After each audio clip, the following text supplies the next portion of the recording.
Hello there, and welcome back to another episode of Holistic Healing with Lori. I am your host, Lori Rivers, and today we're revisiting an enlightening conversation from last year's long COVID and MECFS Holistic Healing Summit that I have each year.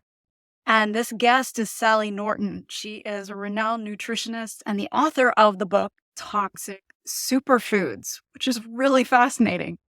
So, in this excerpt from our interview, Sally shares everything that you need to know about oxalates, and that's her specialty. And these are fascinating anti nutrients that are found in lots of vegetables that we've been taught are super healthy. Sally, thank you so much for being here with us. Like I said, I've really been looking forward to this. Great. It's fun. Thank you for having me. It's really wonderful to meet anybody who wants to talk about oxalates. Yes, because I know that it's not super well known about. And once I started delving into it, I was my mind was blown. Now, we're going to get into the specifics of oxalate and what's in your book, Toxic Superfoods, in a bit.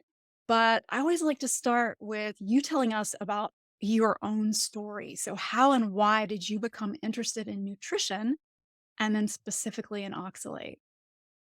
Yeah. So I was already coming home from kindergarten telling my mom whatever we learned about how we were supposed to eat. There was a certain number of glasses of milk you're supposed to have. I remember telling my mom about how important this was. And she's with 5 kids. You got to be kidding. You're not good. So I was already into it early. And it was seventh grade when I realized through a science teacher, we used to have these things called film strips where you learn from that the film strips said if you eat all these hot dogs and processed foods, you'll get cancer. And if you eat off this broccoli and stuff, you won't.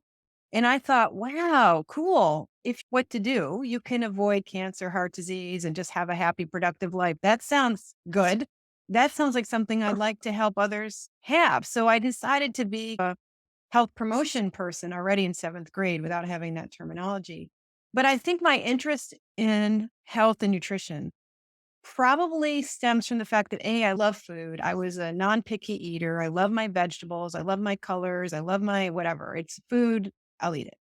Except I'd fill up on the real stuff and then skip ice cream and go out and play. Except for, wow. Yeah. So that wasn't so good at the dinner table because the other kids would like, Sally will eat it. I see. So that didn't make me popular at all. But I think it comes from the fact that as a kid, apparently, my sister and I were constantly having strep infections and these things. I was banned from the swimming pool for swimmer's ear.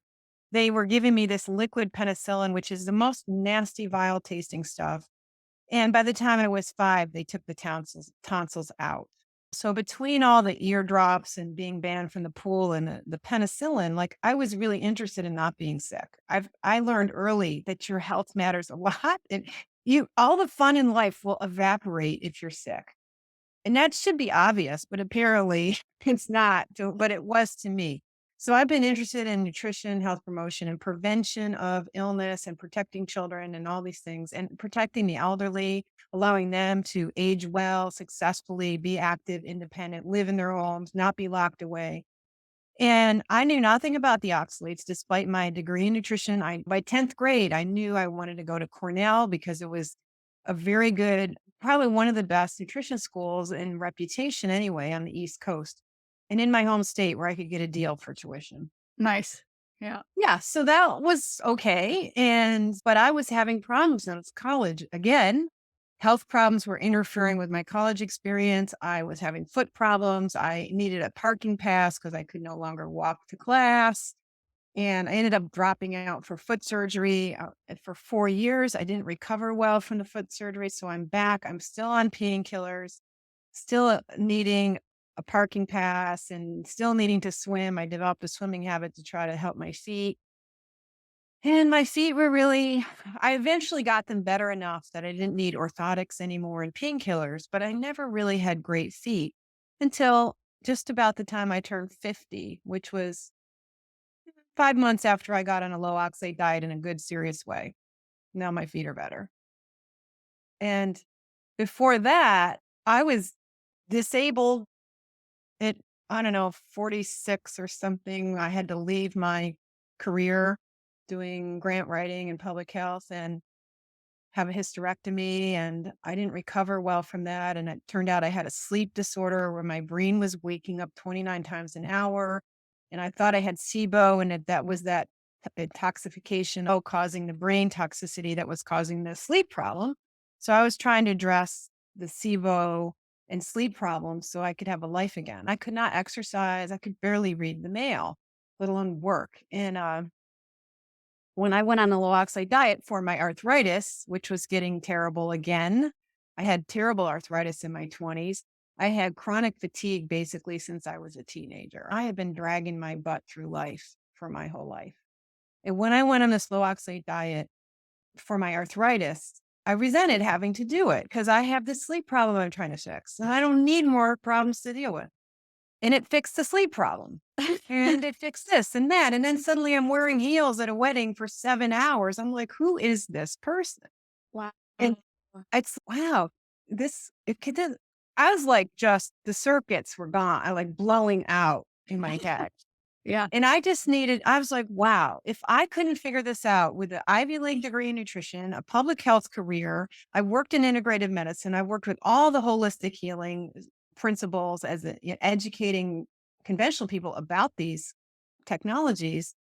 And yet I couldn't find help in my network of doctors, holistic healers. No one could help me.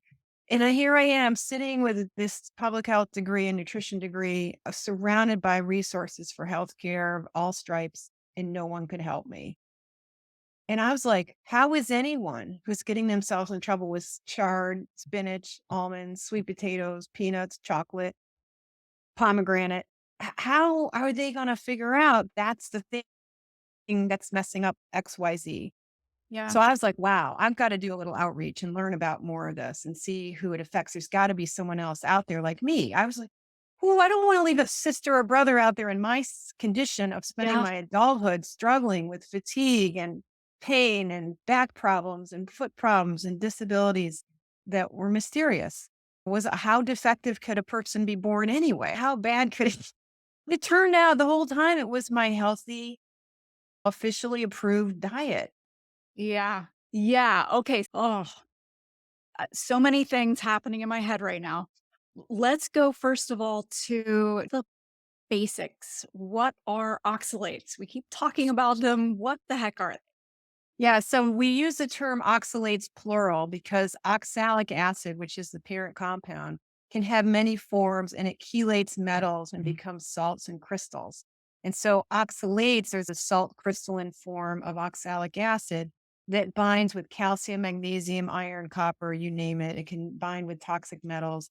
It has the oxalic acid has either one negative charge or two negative charges. So there's two chemical forms of oxalic acid. And then Hmm. based on the charges and its environment, it will hook up with various types of minerals, sodium, potassium, lithium. Those are the soluble oxalates. And then there's the insoluble oxalates that don't break up back up apart. So things are either soluble or insoluble because when you put them in water, the crystalline form comes apart. So if you put sugar or you put salt in the glass of water and stir it, you don't see salt crystals for long because the little bonds between the two ions come apart. And so the soluble oxalate does that coming apart thing. And that's really basically oxalic acid. Only when it's dehydrated does it form the crystal. But the insoluble ones can form those crystals and not dissolve in the water. So even hydrated, can stay gritty and crystalline. So this is a big problem because oxalic acid is made by plants, as are calcium oxalate crystals deliberately built by plants as weaponry and self-defense and storage of calcium and all these purposes the plants need it. Funguses in the soil build a lot of oxalate. And Huh. aspergillus makes oxalate. So aspergillus is something you can inhale and you can get an infection in your lungs and that can produce oxalate. And then even in the polluted air, there's oxalic acid in polluted air because some of the pollutants, when sunlight and moisture hit them, they turn into oxalic acid. Have you ever heard of acid rain? Oxalic acid is probably the predominant acid of all the 20 or 50 acids in acid rain. That's Mhm. making acid rain. Yeah, so it's everywhere. It's a Uh, little compound. It's 2 carbons and 4 oxygens, oxidative, 2 carbons, just really tiny. And so it easily and spontaneously creates itself even in pollution or air and the sea mist. And then plants and funguses deliberately make it. And they often make it by first making vitamin C, the plants do. And then it's vitamin C is easily degenerates into oxalate. So you have vitamin C sitting around or too much in your body, it yeah, becomes oxalate too. we're gonna talk about that in a bit because we're gonna ruffle some feathers there and blow some minds and things like that. Okay, so oxalate is just in very, very simple terms, it's crystals, right? So It how becomes crystals. It's an acid. So you have to think of oxalates as plural and it's acid that becomes crystals. And so you got to know both because the big crystals that plants make just, it's like sandpaper, it's like glass. So think of it as microscopic glassy sand or quartz dust. That's what oxalate crystals are. And then the acid is something you can use to take the rust off your patio, clean the rust off your engine, polish your brass because it does this chelation thing and has this Oh, right, oxidative thing. It's also a right. bleach. Oxalic acid has long been used in industry to bleach fabrics, wood, leather. It's very corrosive. And so it's a great cleaner, but you wouldn't necessarily want to clean out your blood or your gut with this stuff. So yeah, let's talk about that. How does it affect the body? I'm assuming that if it does all these cleaning and stripping and bleaching and all that stuff, yeah, how does it affect the body? Yeah, in many ways, in ways that aren't fully developed in science. Like they keep discovering that it does all these things, and then we don't like create an NIH outfit for oxalate research. So the most commonly recognized effect on the body is that it will cause kidney and urinary tract stress, and in some people will cause kidney stones. But you can get this stoning, this building of calcium oxalate in the body, not just in kidney stones or bladder stones or urinary tract stones, but in the thyroid and the bones and the tendons and pretty much anywhere in the body. And the thing that makes the acid start grabbing minerals and becoming crystals in the body. So this is okay, you're eating crystals, you don't absorb them. They're just rough sandpaper that's mucking up your cells. And they are in this rapide form, like in kiwis, little tiny blow darts that can penetrate 2 cells deep, which is quite meaningful because that's an injury to the tissue and the lining of the gut is only 1 cell deep. So you can eat crystals. If there's not a lot of mucus and other things protecting you, then the crystals will potentially puncture and turn on inflammation because that's damage, but it also creates an avenue and carries with it oxalic acid, and that helps it get in. But it just floats the acid side, this little single ion molecule just floats in between the cells with the water. So it's dissolved in the water that you absorb from your food. The more watery your food, like almond milk and juices, that's more watery form of the oxalic acid in the foods that are in there, the almonds, the almond butter, the turmeric, the cocoa powder, and the spinach and the chard and so on that people put in these foods easily float into the bloodstream. Here it is in the gut. Now it's entered. The blood from the gut goes straight to the liver, right? That's hepatic circulation. So now all the oxalate from your foods that have high oxalate go straight to liver and flood all the cells in liver because the liver's job is to clean up whatever's coming in from the gut and collect things and manage things. Very busy place. And the liver has to use a lot of its own glutathione to protect itself from the pro-oxidative and damaging effects of the oxalic acid. Oxalic acid is a great disturber of mitochondria and membranes. So it damages membranes, it damages the mitochondria. And so the cells have to put out a lot of glutathione and their own defenses against those effects.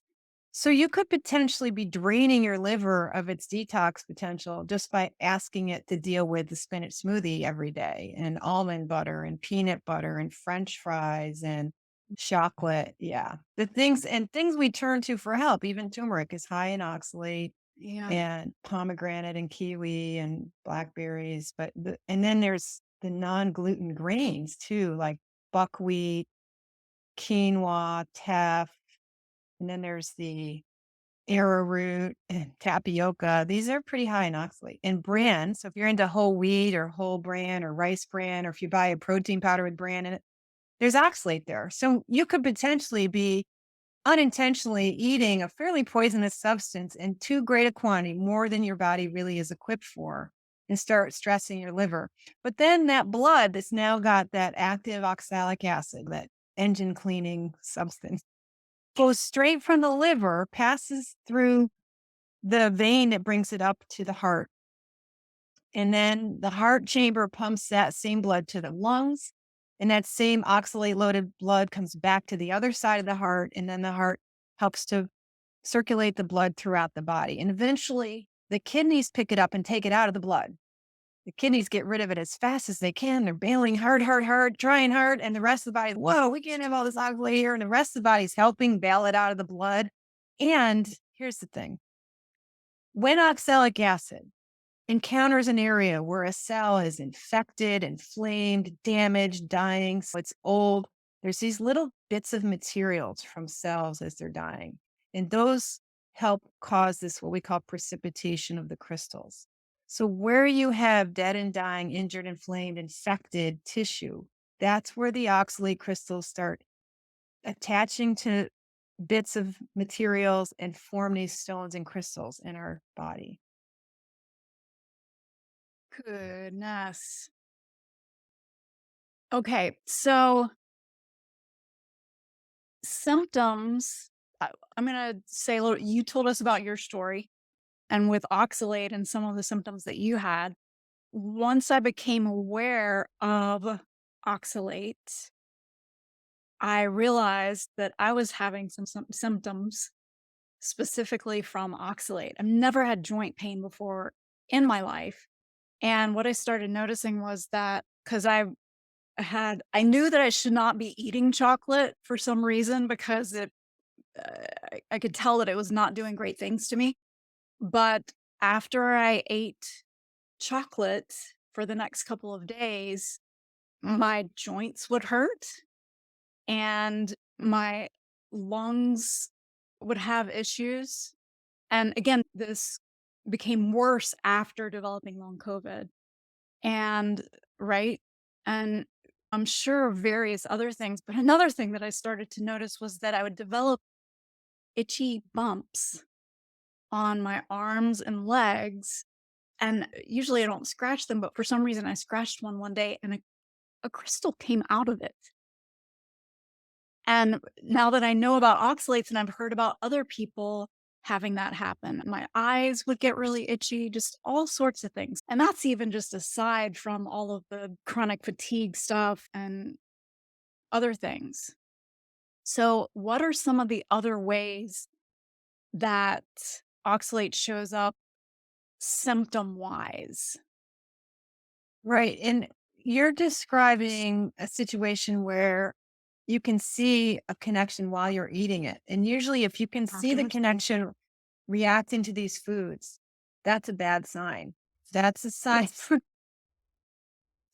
That's a Oh, sign yeah. you're really overloaded with oxalate. And usually the body just adjusts and deals and it doesn't give you a lot of symptoms. Or you just, it's so rare to connect these foods because so many of them are just so accepted as just essential stuff you do and good for you. And like you would never, I never suspected my sweet potatoes.